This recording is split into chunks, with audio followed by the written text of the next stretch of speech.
A warm welcome to Tuesday's edition of Primetime News. Thank you for making a date with us as we bring you the latest happenings shaping our world. I'm Selima Shimwefeleni Masipa. Leading our news bulletin tonight, a security guard died on the spot while another was injured in a shooting during an armed robbery which took place at Platz am Meer Mall at Swakopmund on Monday. These security guards are employees of Southern Cross Security Service. Our coastal-based correspondent, Isabel Bento, was on the ground and furnishes us with this report. Namibian Police Force spokesperson in the Erongo region, Chief Inspector Hileni Shapumba, confirmed the incident which took place Monday morning. According to Shapumba, the suspects arrived at the mall in a silver 7-seater vehicle bearing fake registration plates. He added that during the robbery, a confrontation occurred during which shots were fired, fatally wounding one security guard. The chief inspector noted that they will update the public once information becomes readily available. Shapumba urged the public to assist in apprehending the perpetrators. Police investigation into the matter continue. A Vurumanenbrock supermarket located in Windhoek's Umbili residential area gutted down in fire late Monday night. Vurumanenbrock management on their Facebook page assured no employee will lose their job due to the fire disaster. Primetime News producer Sheila Perestrello spoke to Chief Raymond Kapia from the Emergency and Disaster Risk Management Division at the City of Windhoek, who shed more light on the incident. Last night, around 5 minutes before midnight, our operations center was notified about the building that was on fire. And the building specifically was a shop called Vurumanenbrock that was engulfed in fire. So, emergency response team was immediately dispatched, and the first team arrived just after 9 minutes past midnight. And on arrival, what they observed was that the entire roof structure, there was flames that were emanated from the roof, which give an indication that the building is fully engulfed in fire. However, the building at that time was locked and there was no entry. So they had to use forcible entry equipment to gate entry in order to start with fire suppression activities. So when they entered, they observed that the building was fully engulfed, or all the contents in the building was also already in flames. And that's when also they requested additional resources as based on the size and the magnitude of the fire. However, their intervention quickly really brought the fires under control within an hour's time. However, because the building is big, and there were also flames at different hotspots, what we call hotspots, they had to do damming down phase, what we call the fire started actually. We could see that the fire started at the rooftop, spreading downwards onto the content, which give us an indicator that it may have been started by an electrical fault. That is just a strong suspicion that we have to determine the electrical fire. However, an in-depth investigation still needs to be done with regard to the information that we have at hand that needs to be analyzed in order to be conclusive in terms of the suspicion, whether it is an electrical fault. Shifting our attention to the Kavango West region, where 10 workers of a mini market are reported to be admitted at the Rundu State Hospital after an alleged poisoning incident on Monday. Our correspondent from the region, Lily Joel, filed this insert. According to Chief Inspector Reimbert Muronga of the Namibian Police, the incident happened at Mpora village at an unknown time. Muronga said it is alleged that 10 people drank traditional Maheu brew and fell sick immediately. The victims are suspected to have consumed sikundu that was in a basket used for insecticides. The identified victims are all workers at the mini market at Mpora, and they were all transferred to Rundu State Hospital in the Kavango East region. Muronga stated that their condition are reported to be stable, but they are placed under medical observation. Investigations in the matter continue. On to neighboring South Africa, where Foreign Minister Ronald Lamola met with his Ukrainian counterpart, Andrei Sybiga, in Pretoria.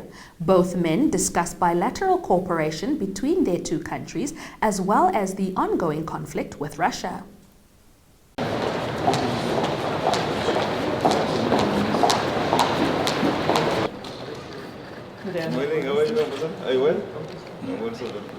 I thank Minister Lamola for his hospitality, and also I express gratitude for the strong support of the South Africa of Ukrainians' territorial integrity and sovereignty. I congratulate South Africa on 30 years of democracy and this year's forming of the Government of National Unity, which underscores the remarkable success of South African democracy. As a country that is non-aligned, we want to see engagements by both parties that are involved in the conflict, and we are hopeful that during the exchange of ideas, we will further deepen this discussion that will lead towards ensuring that all the parties to the conflict, in particular Russia, are invited to the platform of the peace formula. This is where the top segment concludes for tonight. Stay tuned for the Business and Economics Roundup and Sport Planet on the other side.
Welcome to the Primetime Biz segment, your leading source for all updates business and economics related.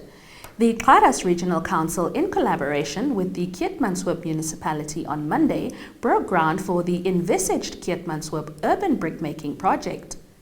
The Regional Council has earmarked 400,000 Namibian dollars for the project, while the municipality has provided the land at Camp 60, about 2 kilometers outside Keetmanshoop. The project is set to kick off in 2 weeks' time and will employ 20 unemployed youth. It aims to accelerate job creation in the Keetmanshoop area and produce and supply bricks for housing projects in the Keetmanshoop and the region. Keetmanshoop Mayor McDonald Hansen said the project is crucial in providing communities with access to safe and affordable housing, adding that the project will also create job opportunities for the residents. The mayor commended the Regional Council for their commitment to ensuring that residents to this region can access quality building materials. He noted that they are leasing this land to the Regional Council, and this collaboration shows a strong dedication from all stakeholders to support the community. On to the global automotive sector. Ailing Volkswagen plans to close at least 3 factories in Germany, cull tens of thousands of jobs and slash salaries in a historic cost-cutting drive, staff representatives told workers in meetings across the country on Monday. More on the gist from this report. Factory closures in home country Germany would be a first in the 87-year history of Volkswagen, which has been hit hard by rising competition, especially on electric cars in key market China. Labor leaders have vowed to put up fierce resistance, setting the stage for Bild newspaper called a hot winter of strike action at Volkswagen at a time when Europe's largest economy is already struggling through a downturn. More than 25,000 workers gathered at the company's Wolfsburg headquarters to hear the details of management's plans to drastically reduce costs at the core Volkswagen's brand. Thousands more attended information sessions at other plants. According to Volkswagen's Powerful Works Council, bosses were considering shuttering at least 3 German Volkswagen plants and downsizing the remaining ones. They also intend to move entire departments abroad or outsource their works completely, the Works Council said in a statement after informing employees in all 10 German plants of the proposals. The plan includes a 10% pay cut for all staff and no salary increases in 2025 or 2026, the statement added. This is where the top segment concludes for tonight. Stay tuned for the Business and Economics Roundup and Sport Planet on the other side.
Welcome to Sport Planet, the segment dedicated to all things sporting action.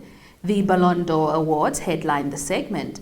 Manchester City and Spain midfielder Rodri was awarded the Men's Ballon d'Or on Monday after winning a 4th consecutive Premier League title and Euro 2024, but Real Madrid boycotted the ceremony. Let's hear George The Weah. 2024 Ballon d'Or French football winner is Rodri.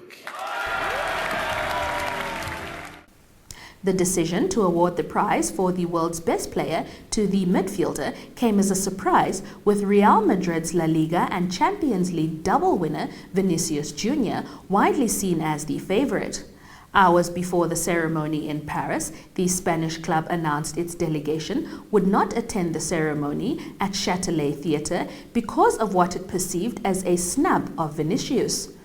Rodri, 28, played a key role as City held off Arsenal to win the Premier League title last season and was named player of the tournament at Euro 2024 as unfancied Spain emerged triumphant in Germany. Rodri was diplomatic when addressing the question of Real's non-show in his post-award press conference. He said they have their decision, they don't want to be here for their reasons. Despite the French organizers insisting that the identity of the winner was a closely guarded secret this year, the news appeared to have leaked ahead of the festivities. Still on the Ballon d'Or Awards, Barcelona and Spain star Aitana Bonmati on Monday won her 2nd successive Women's Ballon d'Or after leading her club to a historic continental quadruple of titles and claiming the Nations League with her country. The 26-year-old playmaker joins teammate Alexia Putellas as the only woman to win the Ballon d'Or twice since the award's inauguration in 2018. This cannot be achieved alone. I am very lucky to be surrounded by players who make me better every day, Bonmati said after receiving the award.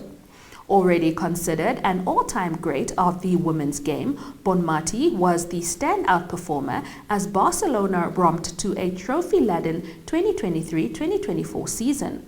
The Catalans won every trophy available to them last term: the Spanish League, the Copa de la Reina, the Supercopa de España, and a 2nd successive Women's Champions League.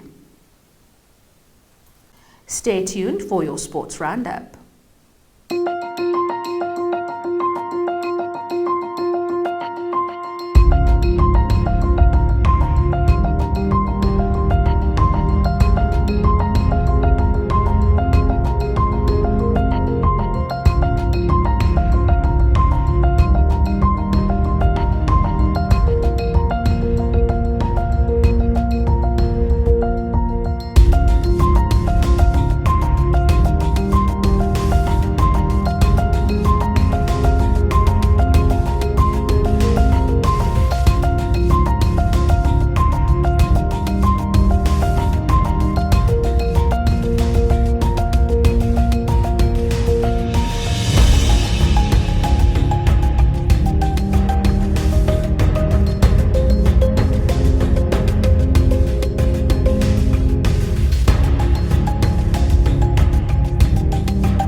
On that Ballon d'Or note, this is where we conclude tonight's bulletin. Do make a date with me tomorrow. Before I say goodbye, a reminder to follow the on-screen prompts on the bottom right side of your screen to ensure you are abreast with the events shaping the global village. Otherwise, from myself, Selima Shumwefeleni Masipa, and my entire production crew behind the scenes, it's good night.